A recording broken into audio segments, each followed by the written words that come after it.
அன்பார்ந்த இறைமக்களே, கிறிஸ்துவின் மறுப ஜெபக்குழுவின் வாயிலாக இன்று உங்களை சந்திப்பதில் நான் பெரும் மகிழ்ச்சி அடைகிறேன். மக்களை சந்தோஷமாக இருக்கீங்களா? நிறைவாக இருக்கீங்களா? மகிழ்ச்சியாக இருக்கீங்களா?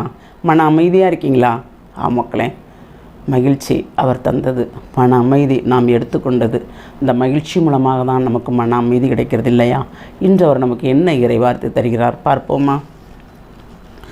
திருத்தூதர் பவுல் எபிரேயருக்கு எழுதிய திருமுகம், அதிகாரம் 3, இறை வார்த்தை 1-4 முடிய. எனவே தூய சகோதர சகோதரிகளே, விண்ணக அழைப்பில் பங்கு கொண்டவர்களே, நாம் அறிக்கையிடும் திருத்தூதரும் தலைமை குருவுமான இயேசுவை பற்றி எண்ணி பாருங்கள். கடவுளின் குடும்பத்தினர் அனைவருடையுமே மோசே நம்பிக்கைக்குரியவராக இருந்தார். அவ்வாறே இவரும் நம்மை நியமித்த கடவுளுக்கு நம்பிக்கைக்குரியவராக இருந்தார். ஒரு வீட்டை கட்டி எழுப்புவோருக்கு அவ்வீட்டை விட அதிக மதிப்பு உண்டு. அதுபோல இயேசுவும் மோசையை விட அதிக மேன்மை பெற தகுதி உடையவராகிறார். ஏனெனில் ஒவ்வொரு வீட்டையும் கட்டி எழுப்ப ஒருவர் இருப்பது போல் எல்லாவற்றையும் கட்டி எழுப்புவர் ஒருவர் இருக்கிறார், அவர் கடவுளே. பிரைஸ்தலா. ஆரம்பத்தில் மோசே பேசினார் இல்லையா? இறைவனோடு முகமுகமாக பேசினார். மோசையோடு நான் முகமுகமாக பேசினேன், கனவுலையோ காட்சியிலையோ பேசவில்லை என்று இறைவனே சொல்லுகிறார், கடவுளே சொல்லுகிறார் இல்லையா? அப்போது ஆண்டவர் சொல்வது அனைத்துமே நிறைவு. ஆனால் மோசையை விட மேலானவர் அல்லவா இயேசு? உண்மைதானே? அப்போ இந்த இயேசு நம்மளை உருவாக்குகிறார். அவர்தான் கட்டடப் பணியாளர் போல் ஒவ்வொரு பகுதியாக நம்மளை தேற்றுகிறார், திடப்படுத்துகிறார். ஒவ்வொரு வார்த்தையின் மூலமாக, ஒவ்வொரு செயல்பாட்டின் மூலமாக. ஏனென்றால் அவர் எல்லாரையுமே ஒன்று போல் சேர்க்க வேண்டும். அவர் இறைவன் கொடுத்த பணியை நிறைவாக செய்ய வேண்டும். எல்லாமே என்ன? கீழ்ப்படிதல். இந்த கீழ்ப்படிதல் தான் எல்லாற்றுக்குமே முதன்மையாக இருக்கிறது. இயேசு கீழ்ப்படிந்தார். இம்மக்களுக்கு யாரை அனுப்புவேன் மக்களிடம் என்று கேட்கும்போது இயேசு என்னை அனுப்புங்கள் என்று சொல்கிறார். ஒவ்வொரு இறைவாக்கினர்களையும் பாருங்கள், கேட்கும்போதும் இறைவாக்கினர் அதானே சொல்கிறாங்க, நாங்கள் போகிறோம், எங்களை அனுப்புங்க. அதுபோல் தான் இயேசுவுமே என்னை அனுப்புங்கள், நான் செல்கிறேன் என்று சொல்கிறார். அப்படி வந்தவர் என்ன பட்டார்? நிறைவடைஞ்சாரா?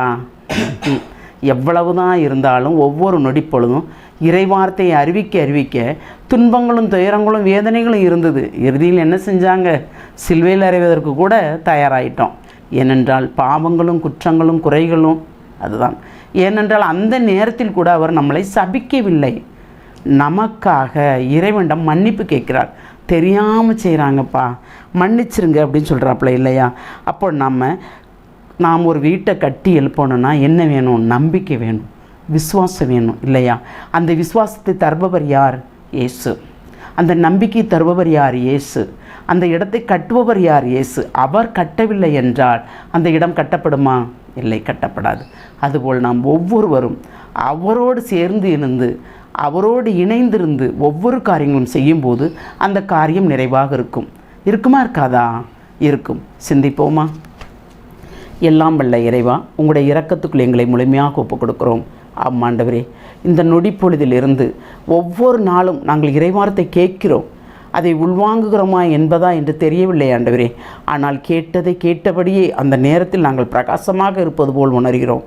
மற்றபடி நாள்தோறும் எங்கள் வேலை எதுவோ அதில் தான் நாங்கள் கவனமாக இருக்கிறோம். இனிமேல் எப்பொழுது என்ன வேலை இருந்தாலும் இந்த இறைவார்த்தை கொண்டே எங்களுக்கு வாழ்வாக்கும்படி, நாங்கள் உள்ளேயே எங்களையே நாங்கள் ஆயத்தப்படுத்தும்படி நீர் எங்களை ஆசீர்வதிக்க வேண்டும். இந்த ஆசீர்வாதத்தை தரப்போகிற கிருபைக்கு நன்றி கூறி எங்களை முழுமையாக உம்முடைய இரக்கத்துக்குள் ஒப்புக் கொடுக்கிறோம். எங்கள் ஜெபம் கேட்கும் நல்ல பிதாவே. ஆமேன், ஆமேன், ஆமேன்.